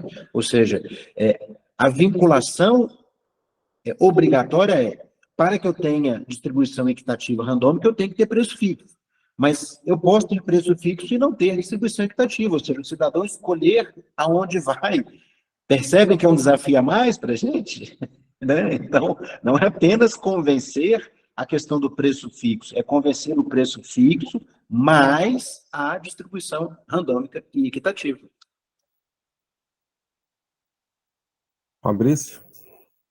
Falando em cima que o Eduardo falou aí, que se tiver um preço fixo e não equitativo, o que acontece? Cai na conta ele chega lá, o empresário ele vai pagar 30, o empresário vai receber, ele vai fazer os bilhetinhos dele lá, depois vai levar lá para o despachante, para o garagista, para o cara tomar conta da documentação, vai levar tudo o bolinho deles lá, vai ser de outra forma, mas vai voltar do mesmo jeito. Exatamente, Fabrício, porque aí é o cidadão que escolhe. Aí ele vai aonde é mais fácil, ele vai aonde tem o retorno financeiro, né? Ele não vai só onde é mais perto, não. Essa questão de perto, isso é bobagem. É um pensamento raso, né? Você falar que para o cara poder escolher porque é o mais perto da casa dele. Que bobagem, né? A vistoria é um negócio que o cara vai fazer uma vez a cada quantos anos? Não é? Não é um serviço do dia a dia, não é um sacolão que o cara, uma padaria que o cara tem que ir quase todo dia, não, gente. Sabe? São esses aspectos que nós temos que mostrar, né, que não é por uma questão de proximidade física, de distância, de quilometragem, que você quebra todo um conceito que traz segurança para o processo como um todo. Né? Não é de forma alguma. Exatamente. Nossa, sinceramente, para vida sadia do negócio, não poderia deixar de ser randômico, né, Eduardo? Não poderia. Não poderia. Se Minas está pensando em ser modelo, de fato, não pode deixar de ser randômico. É algo que está diferenciando Minas de todos os outros estados, né? Inclusive já com alguns estados estudando mudar a forma de fazer vistoria. Então, sinceramente, Sérgio, não estamos ouvindo, Sérgio. Minha opinião é essa também, manter a distribuição randômica, é a espinha dorsal ali da nossa portaria. Se o Estado realmente está achando alguma dificuldade em fazer o pagamento, vocês, os representantes que terão contato lá, uma opinião minha, claro, né? O que ele pode mudar seria a questão do pagamento, deixar para o cidadão. Eu creio que é o mesmo que acontece com as clínicas, o pouco que eu sei, né? Os pátios de vistorias também, os pátios de veículo apreendidos. São assim, eles têm um preço tabelado, você paga no momento que você vai retirar o seu veículo lá. Então, deixe para o cidadão pagar a vistoria no momento que ele for até receber, mas mantendo todo o resto da portaria. Todos nós já encaramos a bronca aí, ó, de acordo com o que ela pedia dada a gente, mas se o Estado não quer esse fardo de guardar o dinheiro, fazer a distribuição, deixe para o cidadão. E eu acho até melhor, porque ele vai pagar para a gente na hora que ele estiver lá. Eu não tenho que esperar 1, 2, 3 meses para receber esse valor. Se ele mudar só isso, eu creio que seriam poucas mudanças que eles fariam, dando a possibilidade de sair até mais rápido o nosso credenciamento. É isso aí que eu tenho que falar. Fabrício? Só um instantinho, João, por favor. Não estamos te ouvindo, Fabrício. Júnior, sobre o que você falou em alguns estados, São Paulo, me desliguei há pouco tempo, eu era diretor regional do Sindivist, junto com o Menegon, o Rodrigo. Aqui em São Paulo está previsto para sistema equitativo e randômico e fixação de preço para janeiro de 2024. Pelo jeito que está, não está dando para tocar. Está insustentável. E o serviço não tem qualidade, então está muito complicado. E o Detran já percebeu isso. Então está previsto para janeiro de 2024 mudar o sistema também, como seria Minas, né? Se continuar assim. Djalma? Ô Fabrício, deixa eu te fazer uma pergunta. Na empresa sua, o vistoriador seu, ele consegue fazer quantas vistorias no dia? Em média? Olha, se ele pegar... Se tiver vistoria, um vistoriador aí ele faz tranquilo, porque eu fui vistoriador, eu consigo fazer aí tranquilamente. Se tiver vários boxes, não tiver aquela loucura, chegar todo mundo na mesma hora, horário marcado, consegue fazer umas 25, até mais. Agora, o livre mercado também, você fica meio dia sem trabalhar, de repente entra 15 de uma vez. Aí você fica lá atolado e você não consegue soltar ninguém. Agora, com horário marcadinho, consegue fazer muita vistoria, de 25 para cima. Olha, o Eduardo, você pegou a mesma situação, então vale a pena notar. Fabrício, você é genial, meu irmão. Você colocou mais um elemento na mesa, cara, que é isso aí. Né? O cidadão escolher, até a gestão do negócio fica péssima. Né? Que é o que você acabou de comentar. O cara passa o dia inteiro à toa, 5 horas da tarde, entra 10 na loja, entra 5. Né? E aí, como é que você garante a qualidade do serviço? Como é que você garante a qualidade do atendimento ao usuário? Né? Cara, genial, genial. Genial, genial. Djalma? A ideia que eu estou querendo falar é para tentar aumentar o número de vistoria por vistoriador. Isso ajuda muito também. Porque eu sou vistoriador aqui, eu estou na prática, aqui na lida, o dia inteiro, e sabe que consegue executar muito mais que 16 vistorias no dia. É o que o Fabrício falou, às vezes o pessoal para todo mundo na esquina lá, espera juntar uns 10, aí chega todo mundo junto, né? Pá, vamos aí, beleza, vamos todo mundo agora. Aí ferra o negócio. Mas tentar aumentar a quantidade de vistoria para cada vistoriador, e isso ajuda, e ajudar bastante também. Olha, não sei se é a opinião de todos isso, né? Se todo mundo enxerga dessa maneira, mas o pessoal que já tem experiência na área aí sabe que 16 vistoria para cada vistoriador é muito pouco. Sim. Olha, se todas as pessoas do grupo lá do fórum soubessem a importância de participar dos grupos de trabalho, acho que nosso grupo teria aqui agora 300 pessoas, porque, sinceramente, é um quebra-cabeça, né?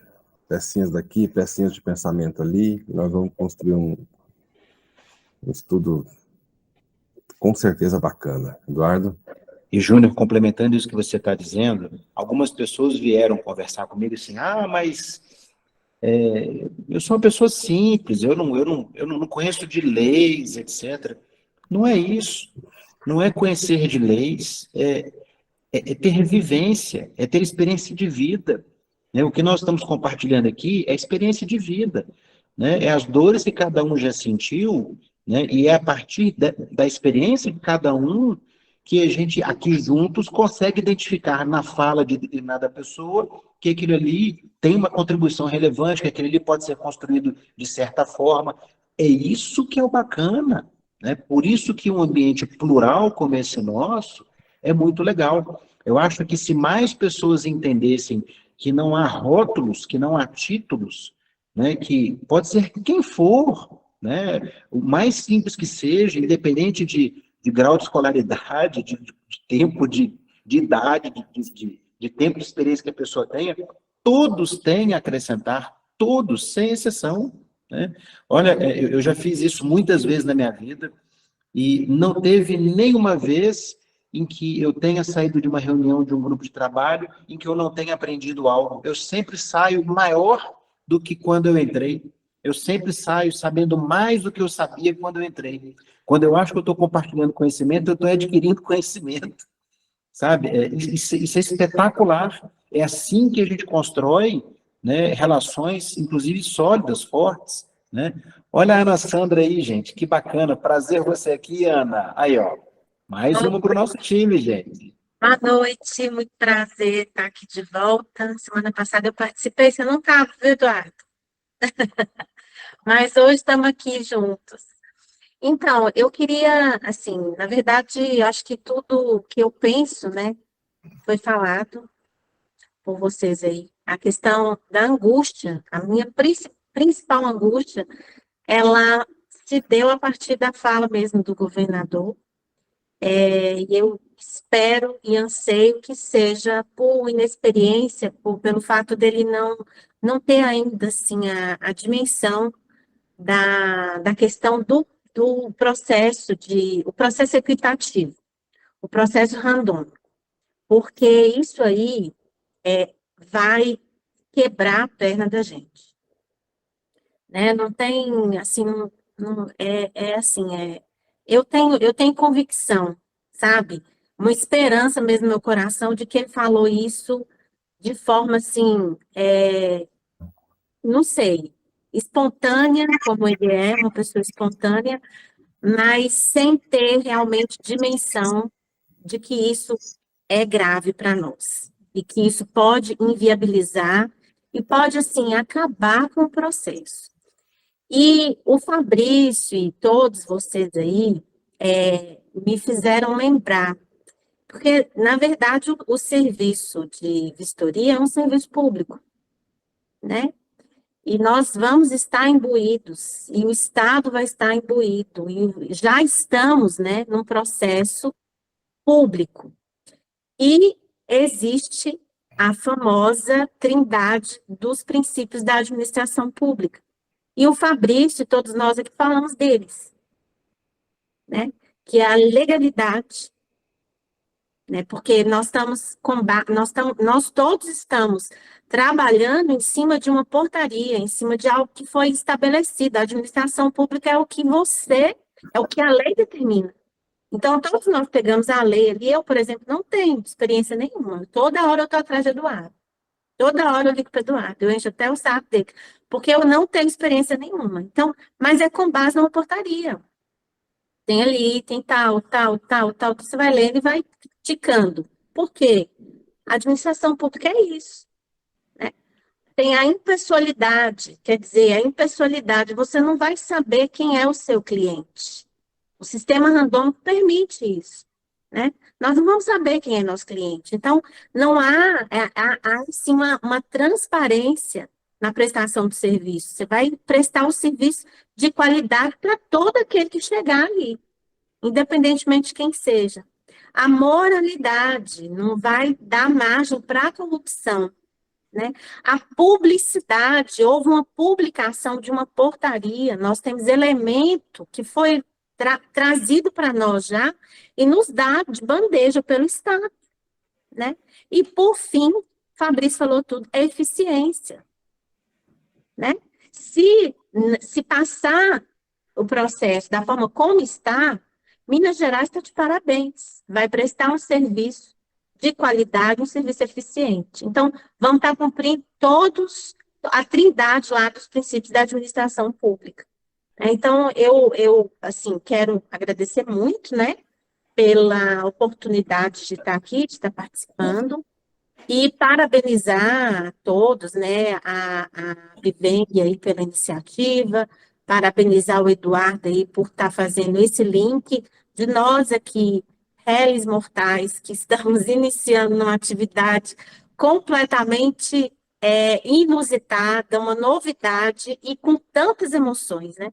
Porque a gente parece que está numa montanha russa, né? Você está lá em cima, daqui a pouco cai de novo, aí sobe, cai de novo, cada hora é uma coisa, né? Mas vamos pegar com Deus aí e pedir para que Ele, né, tome conta das autoridades, dê discernimento e que nosso trabalho chegue com toda clareza, com toda transparência e que, assim, a contribuição de cada um venha trazer frutos, né, que nós possamos colher frutos disso tudo que a gente está conversando aqui. Muito obrigada pela oportunidade. E, assim, vocês falaram que está todo mundo, assim, eu acho que estamos todo mundo de acordo, né? É um grupo que está acordado com praticamente todas as questões, nós estamos pensando exatamente da mesma forma. Muito obrigada. Eu falei para vocês que eu aprendo demais com essas coisas. Ana, você acabou de me ensinar mais uma coisa. Na análise de impacto regulatório, então nós vamos por exemplo, pegar essa situação. Prós e contras de se manter ou não manter a distribuição equitativa da demanda, certo? Nós podemos, além de fundamentar com tudo isso que já foi dito aqui hoje, mostrar que a não manutenção da distribuição impactará nos princípios da administração pública. Nós teremos a quebra da imparcialidade, nós teremos, né, a quebra, né, da impessoalidade, né, da moralidade, da eficiência. E aí a gente traz para um contexto que é um contexto que o executivo entende e conhece, ou pelo menos deve entender e deve conhecer. Isso tem que estar correndo na veia dele, não é? Então, a gente fazer essa construção, essa narrativa, trazendo para os princípios da administração pública e o risco de quebra destes princípios, eu quero ver alguém ser corajoso o suficiente para ignorar isso que nós temos a dizer. Naquele sábado que nós fizemos a live, para então fazer o convite a todos poder participar, a gente havia conversado uma coisa que é muito importante. Um trabalho bem construído, plural, bem feito e bem fundamentado, né, o gestor público ou a pessoa, para ir contra aquilo que a gente está apresentando, ele terá que fazer um trabalho melhor do que nós estamos fazendo.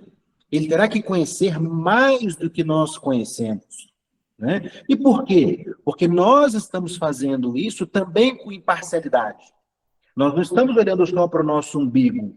Nós estamos também pensando com cabeça de governo, nós estamos também pensando com cabeça de usuário, de cidadão. Porque se a gente fizer olhando apenas para o nosso umbigo, aí isso não traz credibilidade. Por isso, a análise de impacto regulatório. Quais são os atores que são atingidos por determinada decisão? Isso impacta no governo? Impactos. Isso impacta o empresário? Impacta. Isso impacta o usuário? Impacta. Isso impacta algum outro ator que a gente vá identificar? Impacta ou não impacta? Quais os impactos? Né? Então, é isso, gente. Sandra, genial. Marino? Finalizar já a terceira participação, eu penso o seguinte, aqui nesse grupo de trabalho, realmente, ideias fantásticas estão surgindo. E para a gente fazer um papel, provavelmente, né, Eduardo, né, pessoal da associação da BIV, acredito eu que seria muito importante, junto ao pessoal do DETRAN, do setor responsável, fazer algumas pessoas, Eduardo, a pessoal da associação ali, fazer uma defesa oral desse grupo de trabalho, além do papel, fazer oralmente essa apresentação, essa defesa, esses argumentos, porque tem muita gente boa aqui, gente que tem experiência. Entendo? Para a gente conseguir convencer algo, eu penso que a apresentação oral no dia, se é possível, seria muito importante, até com o pessoal do DETRAN, até, quem sabe, no dia lá, na Assembleia ali de Minas Gerais. Não sei se é possível, Eduardo. Uma ideia minha, né? Essa defesa, além do papel, fazer a defesa oral. Algumas pessoas escolhidas, talvez que tenham uma boa comunicação, um bom poder de argumentação, penso eu, opinião minha.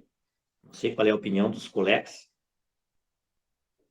Eduardo, quer responder? Amigo, a reunião do dia 9, nós vamos ter a oportunidade de fazer essa defesa, essa sustentação oral destes argumentos que nós estamos aqui construindo, Claro que a secretária é uma pessoa muito ocupada, ela vai estar recém voltando de férias, ela pode não ter um tempo suficiente para poder ouvir tudo aquilo que nós temos a dizer. Eu até estava conversando com o Júnior um dia desses, de que antes da reunião nós vamos ter que fazer um ensaio, nós vamos ter que fazer uma preparação para a gente falar primeiro aquilo que é mais importante. Objetividade, né? Primeiro aquilo que é o tipo assim, o que eu não posso deixar de falar? Isso é o top 1. Falar do top 1, o que é o top 2, top 3, top 4? Se a gente começar pelo mais importante, pode até ser que a reunião se estenda, né? Eu tive uma reunião com ela, que eu esperava que fosse uma reunião de 15 minutos, durou 2 horas. Ela desligou o telefone celular dela e ficou 2 horas conversando comigo. Né? Então, mas vamos partir do princípio que vai ser uma reunião de meia hora, 40 minutos. Eu sempre penso dessa forma. Até, primeiro, para a gente não frustrar e para a gente ter um bom planejamento. Planejamento é tudo, gente. Estratégia é tudo. Se você entra para uma partida de futebol e você não tem estratégia, você vai perder o jogo. Você já entra perdendo. Nós temos que ter estratégia. Claro, com gentileza, com educação, com responsabilidade, com respeito às pessoas, entendendo, inclusive, o momento delas. Né? Então, eu acho que esse é um bom caminho. E também, né, nós já até pensamos isso, a reunião está marcada para quarta-feira, dia 9. A ideia é, antes da reunião, a gente fazer um mensageiro, levar lá na cidade administrativa esse material todo impresso, pelo menos 2 cópias, uma para o gabinete da secretária, outra para o gabinete do Lucas, que são os principais 2 atores, né? E quem sabe, gente, uma agenda com o governador, quem sabe, né? Quem sabe, né? Vamos ver se isso é possível, se a gente consegue alguma coisa nesse sentido. Show de bola. Ok, obrigado. Doni? Como a Sandra disse, a ECV hoje é uma montanha-russa. Mas depois da fala do Fabrício, da Sandra e agora de último do Marino, a gente sai lá no topo da montanha. Estamos lá no alto, com um monte de visão. E com a esperança, né? Que é como o Marino disse, aqui dentro a gente está com 1 hora e 48 minutos de reunião, e se a gente segurar mais um pouco, vai para 2 horas e meia, porque todo mundo traz algo que vai dando vontade de você ficar conversando mais sobre o assunto. E é isso, né? Então, desde já agradeço, né, a todos, né, porque não é fácil, né? Todos os dias, a maioria está aqui todos os dias debatendo, mas é em busca de um objetivo que todos nós estamos pagando muito caro, tanto financeiramente como psicologicamente, por esse processo. Né? Então, agradeço cada um e vamos partir para cima melhor. Nós já estamos lá em cima, né? Estamos lá no topo, né? Reavivada, com a alma reavivada. Boa noite a todos aí, e aí é isso. E, Doni, apenas fazendo um complemento, nós estamos fazendo tudo isso sem criar falsas expectativas, né? Sem estar iludindo ninguém, conversa nua e crua, papo reto, né? Eu tenho muita preocupação, e eu tenho falado isso no vídeo de hoje, eu falo isso novamente, com o adoecimento das pessoas. Tiveram pessoas que me ligaram hoje chorando, e era homem, tá? Era homem, barbudo, homem velho, chorando, sabe? De ver que não tá fácil, né? E essa pessoa que me ligou chorando hoje falou o seguinte: a frase mais importante que eu ouvi no seu vídeo foi a sua frase final, pedindo para a gente respirar, né? Para não deixar isso contaminar a vida pessoal da gente, porque se deixar, a gente desmorona, né? Todo mundo aqui está sob muita pressão, e eu estou sob muita pressão, né? Todos nós que estamos aqui fazendo esse trabalho, é uma exposição pública também, né? As cobranças vêm também sobre nós, né? O que, pelo menos a mim, o que me sustenta é a minha família. É eu saber que em casa está minha esposa, meu filho, minha filha, que eles estão bem, né? E eu procuro não levar problema para casa, né? Às vezes é difícil, às vezes a gente chega emburrado, triste, com vontade também de chorar, né? Mas amanhã é outro dia e a gente renova as energias e um fórum como esse, pessoas como vocês, nos energizam sem criar falsa ilusão. Isso é muito bacana. Fabrício, não estamos te ouvindo, Fabrício. Eu gostaria de agradecer o Eduardo, a Viveng, porque a voz, sem os donos, os empresários de GCV, ele ia falar sozinho. E a força de todos os empresários, sem a voz, não ia para lado nenhum. Então foi o casamento perfeito. Então, que todo mundo que está na reunião hoje tenta convencer mais gente para a próxima ter o dobro. Porque quanto mais força, mais o governador, o secretário, o Lucas, eles vão ouvir. Então, a gente precisava da voz. E a voz precisava da força.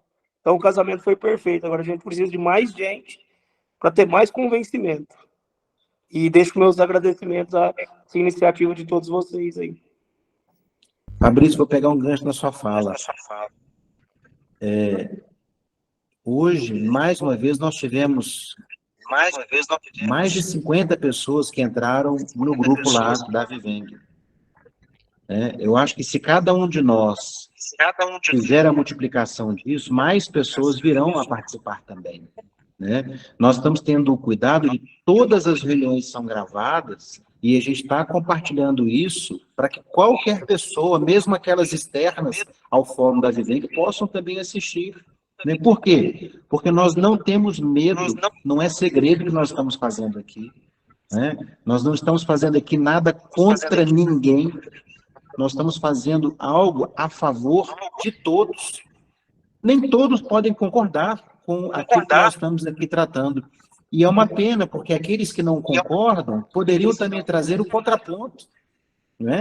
O contraponto é muito importante. Por que essas pessoas que não concordam também não vêm aqui trazer o contraponto? Mostra a cara. Vem aqui falar para a gente qual é o seu contraponto, por que você não concorda com a opinião A ou com a opinião B. Vem. É assim que a gente cresce. É assim que a gente constrói. Então, quem sabe a gente amanhã, hoje não, né, gente? Já é 9h30 da noite quase. Quem sabe amanhã cada um pega a sua rede de contatos e fala, deixa eu te falar, olha o Pix aí, ó. Pix não, ó. É o grupo aqui, ó. Entra no grupo aqui, cara. Bora lá, meu. Participa. Olha que legal. Olha o vídeo aqui. Olha o nível da conversa. Que não tem fotinho de boteco, de cerveja, de não sei o quê. Não, nós estamos tratando um assunto sério. Não tem ninguém brincando aqui, não. Nós estamos gastando a energia da gente com coisa séria.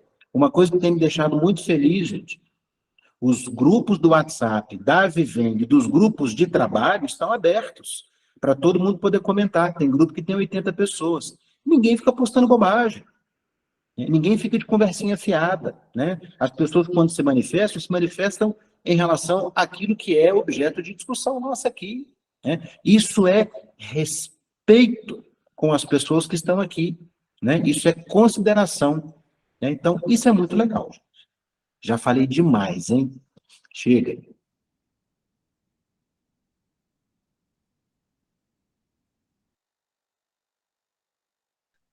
Não levantei a mão, mas posso falar um minutinho? É rápido. Eu acho que vocês foram muito felizes em criar esse grupo nesse momento que estamos todos desesperados. E eu, principalmente, como vários aí, eu sou bandeira branca, então estava sozinha no meio do mar. E agora eu sei que, pelo menos assim, eu posso compartilhar as minhas dores, que são iguais às de vocês. Então, é um alívio muito grande. Obrigada, viu?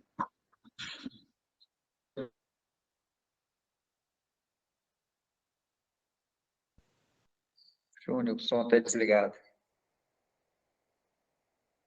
Não, é porque eu já estou emocionada, eu não posso falar mais nada. Doni, Ô, Júnior, seu som estava desligado, meu amigo. Ah, tá. Sim. Doni, por favor. Eu queria dizer, igual a Dora está emocionado aí, naquela primeira,